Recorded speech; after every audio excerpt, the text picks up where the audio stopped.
Ya, manusia itu ketika pada masa masyarakat primitif terjadi mereka kebersamaan yang biasanya dikaitkan dengan faktor-faktor substantif, kesamaan bahasa, kesamaan ras, warna kulit, satu keturunan, ya, satu keluarga, itu menjadi satu suku yang hidupnya masih bergantung dengan berburu dan sebagainya. Tanpa manajemen, tanpa politik, tanpa pemerintahan, mereka bisa hidup. Betul nggak? Apa yang terjadi? Mereka selektif alami. Yang menjadi kepala suku itu selalu yang badannya kekar, ya kan? Yang bisa berkelahi dengan macan, kan gitu.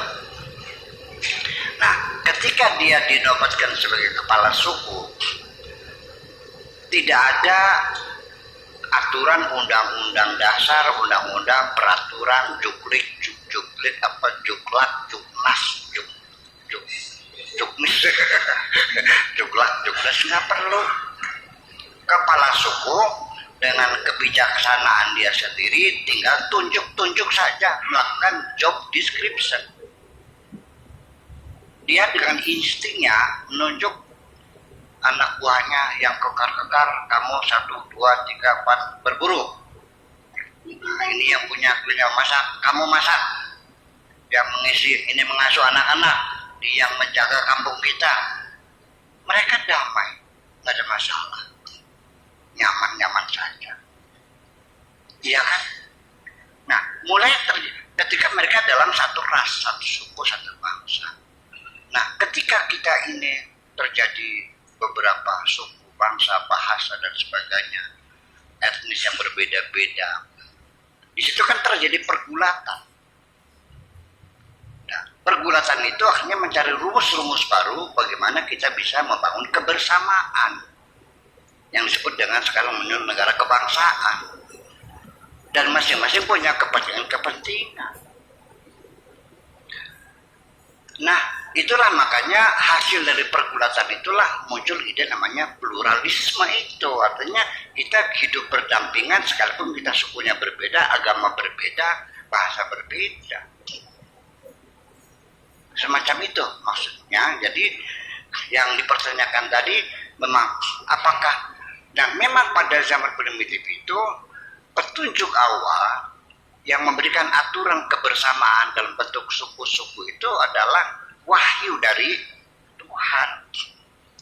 Yang tadi baru kita cerita, memang manusia ini munculnya ilmu pengetahuan dan apapun berawal dari mitos-mitos itu yang mereka ciptakan sendiri. Ya, mitos itu kan terbukti kegagalannya karena mereka menemukan fakta baru di alam ini. Lalu akhirnya orang meneliti dan sebagainya dan sebagainya. Dan ini semuanya bertahap dan sangat lambat sekali. Tapi setelah abad ke-20 ini seperti bola salju pengetahuannya. Jadi agama diperlukan untuk tatanan sosial sebatas mengatur kerukunan bersama, pembagian tugas, saling menghormati dan sebagainya.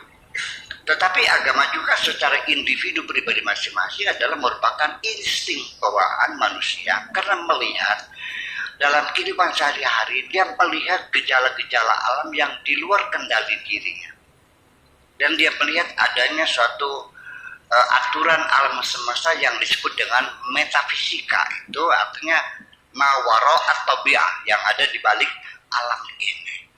Dengan insting pemikiran primitifnya, mereka menduga bahwa ada kekuatan yang maha besar yang mengatur alam semesta ini.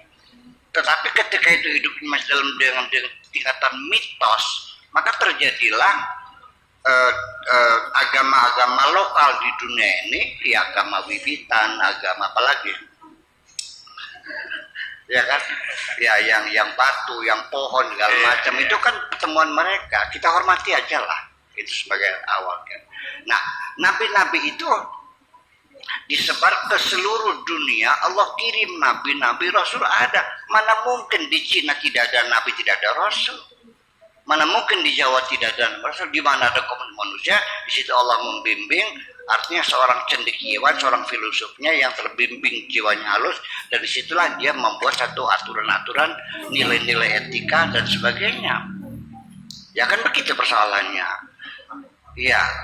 Nah, tetapi itu semuanya hanya saja dalam Al-Quran itu hanya 25 yang disebutkan. Tetapi sebetulnya setiap komunitas itu ada nabinya, hanya tidak disebutkan. Makanya dalam Al-Quran dikatakan wa minhum man qasasna ilaika wa minhum man lam naqsus ilaik. Sebagian kami ceritakan, sebagian tidak. Kalau minta diceritakan semua, nanti Al-Qurannya berapa ribu jilid, akhirnya nggak terbaca.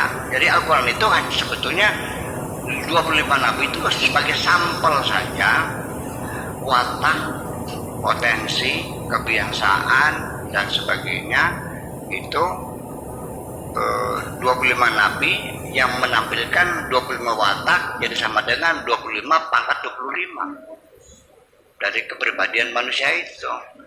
Yang kaya raya Nabi Sulaiman, yang penuh penderitaan Nabi Ayub, ya kan begitu.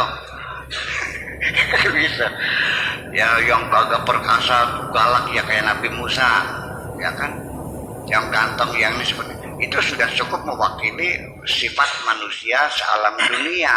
Jadi saya kira 25 itu bukan hanya 25, tapi hanya sebagai sampel saja. Makanya yang wajib dipercaya 25 aja, kalau yang nggak wajib itu mah.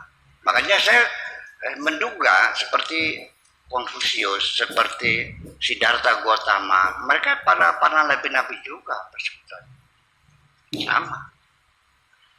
Nah ini juga ada, mana mungkin masa saya menduga baik nggak boleh? Kamu tahunya dari mana dia bukan nabi? Saya juga sama, tidak punya bukti bahwa dia nabi, tapi saya menduga, masa nggak boleh? Kalau menduga baik kan pahala ya, kalau menduga buruk kan dosa. Nah, itu persoalannya. Lihat ajaran-ajaran Buddha sendiri secara moral itu sama dengan kita kok. Ini. Jadi artinya itu dari tatanan sosialnya. Dari internal diri manusia sendiri itu tidak bisa dihindari. Manusia akan berdialog dengan dirinya sendiri. Persis. Dan dia yakin setiap hari melihat temannya mati, dia akan bertanya, what next? Apa setelah itu? Dan dia juga merasa takut menghadapi kematian. Kesadaran diri mencari hakikat jati diri itu muncul pada setiap diri manusia. Makanya kalau sudah umur lebih 60 kan sudah mulai pada bertobat kan. Terus mulai banyak mencari mursyid kan, mencari pembimbing. Betul enggak? Ketika muda enggak kan? Jor-joran kan? Oh iya, dalil masalah itu. Jadi begitu kira-kira Pak Didik. Jadi memang agama itu kebutuhan dalam bermasyarakat, diperlukan bimbingan ketuhanan, pribadi juga untuk perilaku dan sebagainya juga perlu bimbingan kerohanian, itu semuanya kebutuhan. Tetapi nanti di setiap komunitas akan berbeda-beda, dan nilai-nilai moral, nilai-nilai etika, norma-norma sosial, norma agama, norma hukum itu pasti akan berbeda satu masyarakat dengan masyarakat yang lain.